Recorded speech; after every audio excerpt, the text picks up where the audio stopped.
नमस्कार, बड़ी बहस छत्तीसगढ़ में आपका स्वागत है। मैं हूं विवेक पांडे आपके साथ। छत्तीसगढ़ विधानसभा चुनाव की तैयारियों में बीजेपी, कांग्रेस समेत सभी दल जोरों शोरों से जुटे हुए हैं। प्रत्याशियों के चयन को लेकर बैठकों का दौर भी जारी है। इसी बीच बीजेपी की दूसरी सूची सोशल मीडिया पर वायरल हो रही है। हालांकि बीजेपी ने आधिकारिक तौर पर इस सूची को जारी नहीं किया है, पर वायरल सूची के आधार पर कई प्रत्याशियों के नामों को लेकर विरोध प्रदर्शन शुरू हो गया है और बीजेपी प्रदेश नेतृत्व ने वायरल सूची को खारिज कर दिया है। इसके बावजूद बीजेपी कार्यकर्ताओं का विरोध प्रदर्शन जारी है, जो कि आप तस्वीरों में भी देख सकते हैं। विधानसभा चुनाव 2023 के लिए बीजेपी ने 21 सीटों पर प्रत्याशियों की सूची पहले ही जारी कर दी। उसके बाद करीब 50 नामों की दूसरी सूची सोशल मीडिया पर वायरल हो रही है। अब इसमें पूर्व सीएम डॉक्टर रमन सिंह, अजय चंद्राकर, ब्रजमोहन अग्रवाल, राजेश मूणत और अमर अग्रवाल समेत बीजेपी के तमाम कद्दावर नेताओं का नाम विधानसभा वार जारी किया गया है। इसके जारी होने के बाद विधानसभा धरसीवा, कोटा, अहिवारा, साजा, आरंग समेत कई विधानसभा में वायरल प्रत्याशियों के नाम को लेकर स्थानीय दावेदारों के समर्थकों ने मोर्चा खोल दिया है। इसी कड़ी में बुधवार शाम धरसीवा, कोटा के बीजेपी कार्यकर्ताओं ने डॉक्टर रमन सिंह के निवास के बाहर विरोध प्रदर्शन किया। वहीं गुरुवार को अहिवारा और आरंग विधानसभा क्षेत्र के अलग अलग गाँव के बीजेपी कार्यकर्ता बीजेपी मुख्यालय कुशाभाऊ ठाकरे परिसर पहुंचे और यहाँ पर कार्यकर्ताओं ने इस सूची का विरोध किया है। और साथ ही साथ इस बीजेपी में ये जो वायरल सूची है, इसको लेकर वार पलटवार तो फिलहाल शुरू नहीं हुआ है, लेकिन जिस प्रकार से कार्यकर्ता नेता यहाँ पहुँच रहे हैं उसको देखकर तस्वीरें समझी जा सकती हैं कि कार्यकर्ताओं और नेताओं ने अपने तेवर जरूर दिखा दिए। तो चलिए हम भी विस्तार से चर्चा को शुरू करेंगे, लेकिन आपको सुनवाते हैं उससे पहले हमारे सहयोगी जगजीत सिंह ने किस तरह से विरोध कर रहे बीजेपी कार्यकर्ताओं से बातचीत की। लेकिन आरंग ही ऐसा क्या है, क्योंकि आरंग भाजपा प्रत्याशियों की एक सूची वायरल होती है, संभावित प्रत्याशियों की सूची वायरल होती है और उसके बाद देखिए किस प्रकार का नज़ारा है कि लगातार छत्तीसगढ़ के तमाम विधानसभा क्षेत्रों से विरोध के स्वर अब फूट पड़े हैं। ये आरंग विधानसभा के तमाम लोग हैं, हजारों लोग हैं जो भारतीय जनता पार्टी प्रदेश कार्यालय तक पहुंचे हैं और अपनी आवाज़ को बुलंद कर रहे हैं। हम इनसे जानने की कोशिश करते हैं कि आखिर इनकी क्या मांगे, क्या चाहते, क्या है। करना होगा, करना होगा। हम लोग सब विधानसभा क्षेत्र आरंग से आए हुए हैं। अभी विगत दिवस समाचार चैनलों से भाजपा की सूची जारी हुई है। उस सूची में आरंग विधानसभा का भी नाम है, उसमें खुशवंत साहब जी का नाम दिया गया है। तो हम लोग ये चाहते हैं कि हमें खुशवंत गुरु आए, उनका स्वागत है, हमें उसका कोई विरोध नहीं है। हम चाहते हैं कि खुशवंत गुरु वो भी लड़े, लेकिन आरंग ही ऐसा क्या है, क्योंकि आरंग में विगत 3 साल से और जो दावेदार हैं 3-4 दावेदार, मौका वो लगातार अपना तन मन धन समर्पित किए हैं। शिव डरिया के आतंक से जो कितने लोग आए हैं? हम लोग 8 से 10 हजार हैं, 8,000 के लगभग लोग हैं। क्या चाहते, क्या ये विरोध क्यों? विरोध ये हो रहा है कि जो आदमी 3 साल से 4 साल से जो मेहनत कर रहा है ना, उसको टिकट नहीं दे करके किसी और को टिकट दे रहे हैं, इसलिए हमको लोगों को ज़्यादा तकलीफ है। सूची तो अभी जारी नहीं हुई है ना? नहीं तो जो न्यूज़ में दिया जा रहा है ना, तो उसके हिसाब से हम लोग आए हैं। कहीं वो सूची अगर फाइनल हो गया और सही हो गया तो हम लोग फिर क्या करेंगे। क्या लगता है, बदल जाएगा? मेरे हिसाब से मैं बता रहा हूं और पार्टी के शीर्ष नेतृत्व से निवेदन करता हूं कि जिस प्रकार से ये सर्वे कराए हैं, केंद्रीय नेतृत्व कराए हैं, प्रदेश नेतृत्व कराए हैं, वो सर्वे में जो टॉप आ रहे उन दावेदार और दमदार प्रत्याशी को, जीत योग्य प्रत्याशी को टिकट देना चाहिए। सिर्फ आरंग क्षेत्र का मामला नहीं है, पूरे प्रदेश में तमाम विधानसभाओं से इस तरीके की शिकायतें, इस तरीके का विरोध अब फूटने लगा है। फिलहाल जयप्रकाश साहू के साथ जगजीत सिंह, इंडिया न्यूज, रायपुर। और वहीं वायरल सूची को लेकर बीजेपी प्रदेश अध्यक्ष अरुण साहू का कहना है कि अभी बीजेपी ने 21 प्रत्याशियों के अलावा अन्य कोई भी सूची जारी नहीं की है। तो उधर सूची जारी करने के पहले ही बीजेपी में उठे विरोध के सुर पर कांग्रेस भी तंज करने से नहीं चूकी।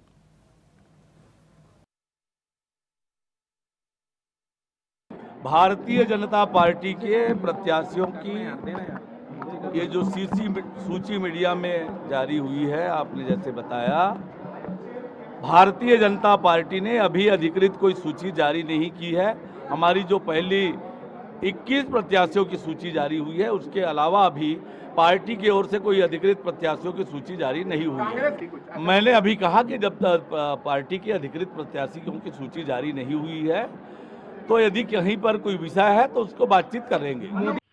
सूत न कपास जुलाहों में लट्ठम लट्ठा, कुछ वही स्थिति भारतीय जनता पार्टी की बनी हुई है। 21 सूची उम्मीदवारों की जारी होने के बाद भारतीय जनता पार्टी में जो विरोध का जो लंबा दौर चल रहा था, एक वायरल सूची आने के बाद तो अब भारतीय जनता पार्टी में जूतम बाजार मचा हुआ है। प्रदेश भर से भारतीय जनता पार्टी के कार्यकर्ता पार्टी कार्यालय में आ रहे हैं, नेताओं के पोस्टरों पे कालिख पोत रहे हैं, कुर्ते फाड़ने की नौबत आ गई है। ये स्थिति भारतीय जनता पार्टी की छत्तीसगढ़ में दुर्गति को बताती है कि किस प्रकार से बाहरी नेताओं ने भारतीय जनता पार्टी पे कब्जा कर लिया है और बिना स्थानीय नेताओं के, बिना कार्यकर्ताओं के विश्वास के टिकट बांट रहे हैं, और जिसके कारण आक्रोश बहुत ज़्यादा बढ़ा हुआ है। और इस समय हमारे साथ दो मेहमान चर्चा में जुड़ चुके हैं, उनसे हम समझने की कोशिश करते हैं। वंदना राजपूत जी हैं, प्रवक्ता कांग्रेस पार्टी की, और के.एस. चौहान जी, प्रवक्ता भारतीय जनता पार्टी। बहुत स्वागत है आपका। के.एस. चौहान जी, चर्चा की शुरुआत आपसे। वायरल सूची को लेकर कांग्रेस ये कह रही है कि साहब, जब वायरल सूची पर ही इतना ज्यादा मनमुटाव सामने आ गया है, तो ऑफिशियल सूची पर फिर क्या होगा? क्या वाकई में मनमुटाव वाली स्थिति है? के.एस. चौहान जी, क्या कहेंगे? आवाज नहीं पहुंच पा रही है शायद के.एस. चौहान जी तक। के.एस. चौहान जी, आवाज अभी अब तक हम कोशिश करते हैं आवाज पहुंचाने की। वंदना जी, फिलहाल तो के.एस. चौहान जी तक आवाज नहीं पहुंच पा रही है, तो आप ही से हम जवाब ले लेते हैं। ऐसा आप लोगों को क्यों लग रहा है कि बीजेपी में सिर्फ उठव्वल चल रहा है? परेशानी कुछ इस कदर हो गई है जो अब खुलकर नजर आ रही है, तस्वीरें भी इसी ओर बयां करती हैं फिलहाल तो। देखिए, ऐसा हम लोग को लग रहा नहीं, क्यों आप मीडिया के माध्यम से देख रहे हैं, हम वही बात बोल रहे हैं। हमको ऐसा नहीं कि कांग्रेस को ऐसा लग रहा है, जो वास्तविकता है, क्योंकि हमें तो जो लोग पहुंचे थे वो बता रहे थे कि बहुत गुस्से में थे वो लोग, तो जब हमारे जो ग्राउंड पर सहयोगी मौजूद थे। जी बोलिए। मैंने भी मीडिया के माध्यम से देखा कि आरंग विधानसभा में जिस तरह से लोग बहुत आक्रोश में थे, वो साफ आक्रोश दिखाई दे रहा है। क्योंकि सही बात है कि जो जमीन स्तर पर जो नेता काम करते हैं, जिन पर अपेक्षाएं रहती कि इन नेता को अगर मिलता है टिकट तो हमारे सुख दुख में खड़े होंगे, लेकिन अगर उस नेता को नहीं मिल पाता है और कहीं बाहरी नेता या जो बोलना चाहिए कि पैराशूट से जो आते हैं उनको अचानक से टिकट मिल जाता है, तो जाहिर सी बात है कि वो जो भाजपा के कार्यकर्ता है वो तो आक्रोशित होंगे ही। और दूसरी बात, आप देखते हैं कि पहले भी कि जो सीट 21 लोगों की जो लिस्ट जारी हुई थी, उसमें भी बहुत भारी विरोध हुआ था। हम राजिम विधानसभा की बात करते हैं, वहां पर अभी भी विरोध जारी है।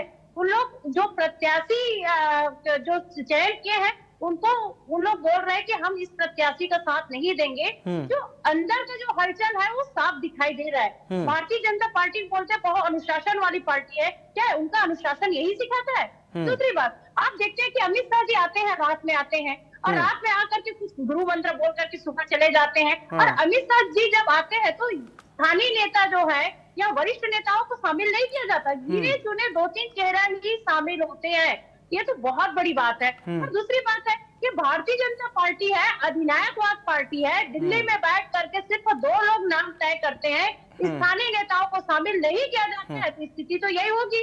और कुछ भाजपा के कार्यकर्ता तो पर अगर मान लीजिए पैसा दे करके मान लीजिए कि गुटबाजी अगर चल रही है, तो आप लोगों को तो फायदा मिलेगा ना, सीधा फायदा होगा आपको। देखिए, मतलब आपकी पार्टी को।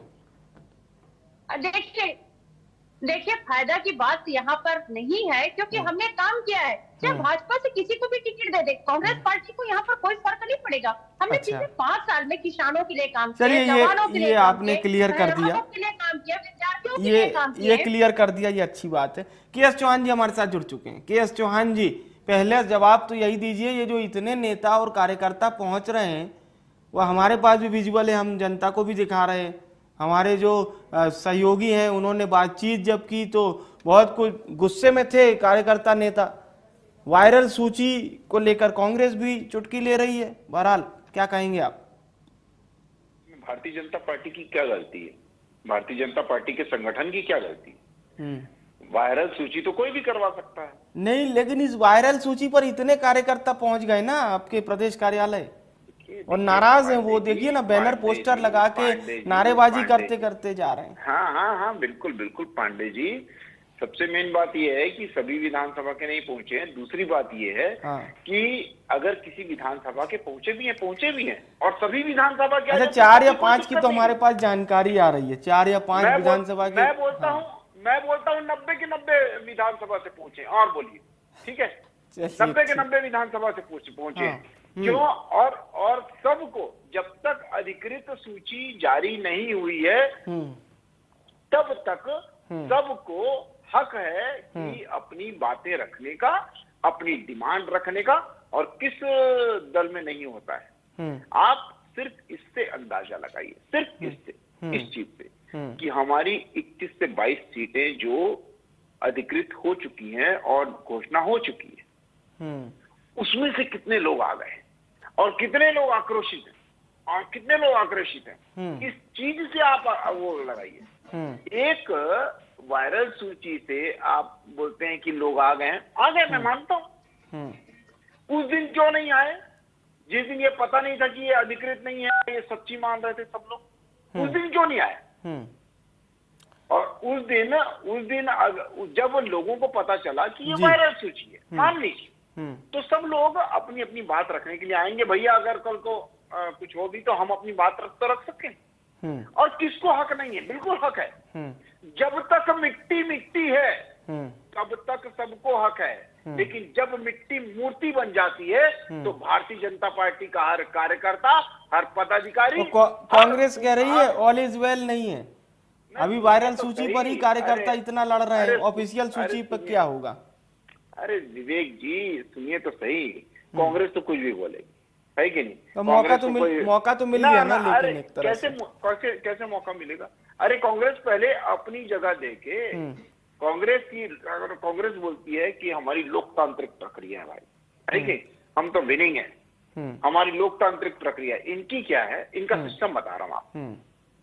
इनकी ब्लॉक कमेटी है, ब्लॉक कमेटी से जिला कमेटी में आता है, जिला कमेटी से चुनाव कमेटी में आता है, चुनाव कमेटी इकट्ठा करके स्क्रीनिंग कमेटी को भेज देती है, भैया ये हमारी सूची है, ठीक है। अब स्क्रीनिंग कमेटी में किसको ऐड किया जाता है? तो चरणदास महंत जी को ऐड किया जाता है। जो पहले कुछ देर पहले लोग बोलते थे कि भूपेश है तो भरोसा है, भूपेश है तो भरोसा है। उस समय बोल रहे थे कि जब ऐसा लग रहा था कि भूपेश जिस पे हाथ रख देगा टिकट तो उसी को मिलेगी भाई। लेकिन वहां के शीर्ष नेतृत्व ने ये क्लियर कर दिया कि चुनाव तो लड़ेंगे भाई साहब हम शीर्ष नेतृत्व में। भूपेश है तो भरोसा नहीं है, कांग्रेस है तो भरोसा है। शीर्ष नेतृत्व ने भूपेश के भरोसे को नकार दिया, इसीलिए उप मुख्यमंत्री बनाया गया, इसीलिए मोहन मरकाम जी को मंत्री बनाया गया। दूसरी बात, अब क्या होता है, पेच कहां अड़ा है ये मैं बता देता हूं विवेक जी। स्क्रीनिंग कमेटी वो मतलब आठ काट छांट करके वो ऊपर भेजती है नाम। अब क्या हुआ है, 2790, ये 2790 जो है ये आंकड़ा है आवेदन पत्र आने का पूरे छत्तीसगढ़ से कांग्रेस कमेटी से, ठीक है। 2790 आए हैं 90 सीटों में। उसके बाद ये स्क्रीनिंग कमेटी 273 लोगों को चलिए, मतलब आपको किसी भी प्रकार से असामान्य घटना नहीं लग रही है, कहने का अर्थ यही है। अरे मेरी बात तो सुन लीजिए, इतना तो स्वीकार कर लीजिए कि आपको कुछ भी असामान्य नहीं लग रहा है, बहुत सामान्य प्रोसेस हम देखें। बिल्कुल प्रोसेस सामान्य है। अगर मान लीजिए कि ये अधिकृत हो जाती जी, उसके बाद लोग आते तो मैं मान सकता था।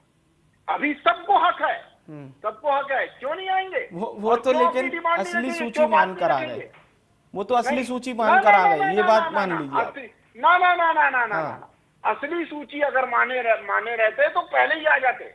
और असली सूची पहले 21-22 लोगों की हो गई है, मान लीजिए, तो उस समय से वहां पर से क्यों नहीं आए? क्यों नहीं आए? ये बात है। भारतीय जनता पार्टी एक अनुशासनात्मक पार्टी है, ठीक है, जिसमें सबको अपनी बात रखने का हक है। जी, लेकिन एक बार डिक्लेयर हो जाएगा, उसके बाद सब लोग अपने अपने काम पे लग जाएंगे। तो वंदना जी, मुझे लगता है आपको जवाब मिल गया होगा। चौहान साहब का ये कहना है कि पूरी तरह से अनुशासनात्मक पार्टी है बीजेपी, सब अपनी बात रखते हैं और यही लोकतंत्र की खूबसूरती है। लेकिन आप लोगों को इसमें गुटबाजी नजर आ रही है। देखिए, सबसे पहले बात तो ये है कि यहाँ पर के चौहान जी ने मान लिया कि भारतीय जनता पार्टी अधिनायक पार्टी है और कांग्रेस पार्टी है जो लोकतांत्रिक पार्टी है, जो ब्लॉक स्तर से के लेवल से उठ करके प्रदेश स्तर लेवल पर हमारा जो आवेदन है, जो इच्छुक उम्मीदवार होता है उन्होंने आवेदन किया है। यहाँ तक कि माननीय मुख्यमंत्री भूपेश बघेल ने भी पाटन से जाकर के ब्लॉक स्तर पर आवेदन किया है। तो यहाँ पर चौहान जी ने तो मान लिया कि कांग्रेस पार्टी है और लोकतांत्रिक पार्टी है और भारतीय जनता पार्टी अधिनायक पार्टी है जो सिर्फ 2 लोगों से चलती है। दूसरी बात, गुटबाजी की बात करते हैं, शायद मेरे भाई को नहीं मालूम है कि पहले जो 21 सूची जो नाम जारी किए हैं उसमें भी भारी आक्रोश हुआ था। इनको मालूम होना चाहिए कि भाजपा के प्रवक्ता है, राज्य विधानसभा में जाकर के आप देखिए, अभी तक जो सूची जारी हुआ है उस प्रत्याशी को स्वीकार नहीं कर पाए हैं, उस प्रत्याशी का साथ नहीं दे रहे हैं। उनको मालूम होना चाहिए। लेकिन आप देखेंगे कि इनको तो अपने घर को देखने के बजाय दूसरे के घर को ताकने और झांकने में मजा आता है। इसीलिए तो आप देखेंगे कि भारतीय जनता पार्टी के जो प्रवक्ता है वो अपनी पार्टी के बारे में कुछ ना कर करके सारी जो खूबियां है वो यहाँ पर कांग्रेस पार्टी की गिना रहे हैं। दूसरी बात, आप ये बताइए कि पिछले समय अमित शाह जी एक बुक विमोचन के लिए साइंस कॉलेज में आए थे, विमोचन नहीं कर पाए थे, उससे पहले ही वो लीक हो जाता है। यहाँ पर जो संभावित सूची है, बहुत सारे ऐसे लीक होता है, लेकिन आपके मीडिया के माध्यम से या बड़े बड़े चैनलों में उस चीज को दिखाया नहीं जाता है कि ये हो सकता है कि वायरल वीडियो हो, लेकिन इस संभावित सूची को हर एक मीडिया में दिखाया गया। मतलब संभावित सूची नहीं, हकीकत हो सकता है। तो मैं आपके माध्यम से पूछना चाहती हूँ, इन लोग के जो भारतीय जनता पार्टी विभूषण कौन है भैया, जो आप लोगों के अंदर की खबर को तुरंत तत्काल बाहर ले आ रहा है? भारतीय जनता पार्टी में विभूषण है, तो हमको इससे कुछ फर्क नहीं पड़ता है, क्योंकि हमने कौन है भारतीय जनता पार्टी के। चौहान जी, कौन है विभीषण? देखिए, ये आपका काम आसान हो रहा है, ये आप धन्यवाद करिए। हाँ, बहुत बहुत बहुत बहुत बहुत बहुत ये अच्छी बात कही। विभीषण कौन है? तो विभीषण सिर्फ हमेशा राम के पक्ष में होता है और रावण के खेमे में होता है। तो रावण के खेमे में, और सब लोग जानते हैं कि रावण का खेमा कौन सा है। मतलब और दूसरी बात ये है, आपके खेमे में रावण है, मतलब चौहान जी ने आपने मान लिया कि नहीं? देखिए, आपके खेमे में रावण है, ये आपने मान लिया, क्योंकि जो रावण के खेमे में होते हैं विभूषण, आपने मान लिया कि आपके खेमे में रावण भी है और आपके खेमे में विभूषण भी है, ये आपने मान लिया। इसके लिए आपको बहुत बहुत धन्यवाद। चलिए चौहान जी, हम लोग कुछ नहीं बोल सकते भाई साहब, है कि नहीं? नहीं, बोलिए जी। नहीं, पांडे जी, सबसे मेन बात ये है कि जो लोकतांत्रिक पार्टी बोलते हैं वो हमने नहीं बोला है, इन लोग बोलते हैं कि हम लोग लोकतांत्रिक प्रक्रिया से चलते हैं। तो इनकी लोकतांत्रिक प्रक्रिया सब सामने आ गई है। क्या हुआ था, मेरी बातें अधूरी रह गई थी, कहानी पूरी हुई नहीं। बहुत मजा आएगा, दर्शकों को भी बहुत मजा आएगा, आपको भी बहुत मजा आएगा जी, और मोहतरमा को भी बहुत मजा आएगा। ठीक है, वंदना जी सुन लेते हैं, 1-to-1 चर्चा होगी। यहाँ पर जो आप लोगों की गुटबाजी हो रही है उसके बारे में जनता जानना चाहती है। 15 साल की सरकार में, 9 साल के केंद्र काल के भाजपा के सरकार में इतनी गुटबाजी सरल सीमा पर क्यों, ये जनता जानना चाहती है। आपकी कहानी सुनने में कोई यहाँ पर जनता को कोई भी इंटरेस्ट नहीं है। चलिए, एक अब सुन लेते हैं, जवाब सुन लेते हैं, बोलिए जी। बोलिए। ऐसा था पांडे जी कि 30 सीटों के लिए नाम जाते हैं केंद्रीय चुनाव समिति में, और केंद्रीय चुनाव समिति में कौन बैठा हुआ है? तो टीएस सिंहदेव जी बैठे हुए हैं। लास्ट टप्पा उनका ही लगना है केंद्रीय चुनाव समिति में। अब खींचातानी देखिए कहाँ हो रही है। ये लोग जो बोल रहे थे कि 21 सूची आ गई है, हमारी भी बस सूची आई नहीं है भाई साहब, हमारी भी आ गई है। लेकिन मैं तो ये कहूंगा कि आज की डिबेट ये हो गई कि मैं चौहान साहब से पूछ रहा हूँ उनकी पार्टी के बारे में, तो आप कांग्रेस के बारे में बता रहे हैं। मैं वंदना जी से पूछ रहा हूँ, मतलब हाँ। थोड़ा सा आज मैं अपनी आज पार्टी चर्चा के बारे केवल में क्या अपने बताऊं? अपने अरे पाले मैं- की मैं- कीजिए ना। अच्छा, एक बात बता ऐसा दीजिए लग रहा है कि जैसे आपने- चौहान साहब के पास पूरी जानकारी एआईसीसी और पीसीसी की पहले से मौजूद है। हम तो अरे मेरी बीजेपी की बात जानना तो चाह सुन रहे हैं। लीजिए। अरे मेरी बात तो सुन लीजिए, मैं अपने बारे में क्या बताऊं आपको, बताइए। चलिए मैं अपने बारे में बता देता हूँ। एक लाइन तो मेरी पूरी होने दीजिए। बोलिए, एक चलिए मेरी बोलिए पूरी बोलिए लाइन बोलिए, होने- बिल्कुल अब बिल्कुल। क्या होता है सुन- कि सुन- इन्होंने हमारी 21-22 लोगों की सूची तैयार हो गई। ठीक है ठीक है।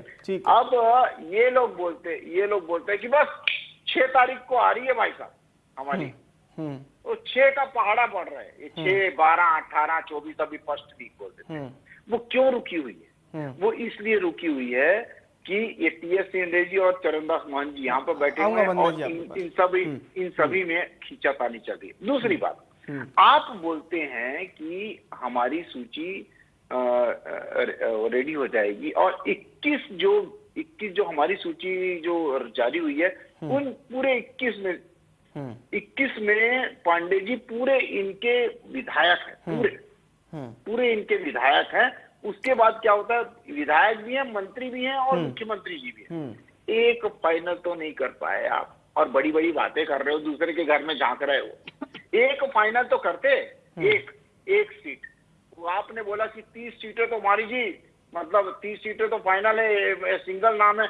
अरे मुख्यमंत्री जी के भी क्षेत्र में दूसरे ने आवेदन दिया है, दूसरे पार्टी दूसरे ठीक है उम्मीदवार जी। अब मेरे से आप क्या थोड़ा समय का भी हम लोग कमल छाप के लिए क्या पूछना चाहते हैं, ये मेरे को बता दो, मैं वो बता देता हूँ आपको। बताइए। चलिए मैं तो सब कुछ बता चुका हूँ। पूछ लेते हैं वंदना जी से एक छोटा सा जवाब।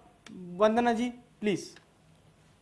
देखिए, भारतीय जनता पार्टी के जो भाजपा के प्रवक्ता है गोलमोल घुमा करके जो बात कर रहे हैं, यहाँ के दर्शक बहुत अच्छे से समझ रहे हैं। अपने पार्टी के बारे में कुछ कहने के लिए तो मैंने क्या गोलमोल बात कर दी? ठीक है प्लीज अब एक एक करके आप लोग हाथ जोड़कर निवेदन है, दोनों आप लोग एक दूसरे की बात सुनिए। की चिंता मत करिए, जब आनी है तब आ जाएगी। आप अपने घर को संभालिए, दूसरे के घर ताश करने की आप लोगों की आदत बहुत गंदी है। नहीं ऐसे दूसरी बात, आप देखते हैं कि आप लोग यहाँ पर पिछले 5 साल से हमारे मुख्यमंत्री भूपेश बघेल ने ऐतिहासिक काम किए हैं, तो यहाँ पर नरेंद्र मोदी की जो चेहरे का जो चिंता की लकीर वो साफ दिखाई दे रहा है।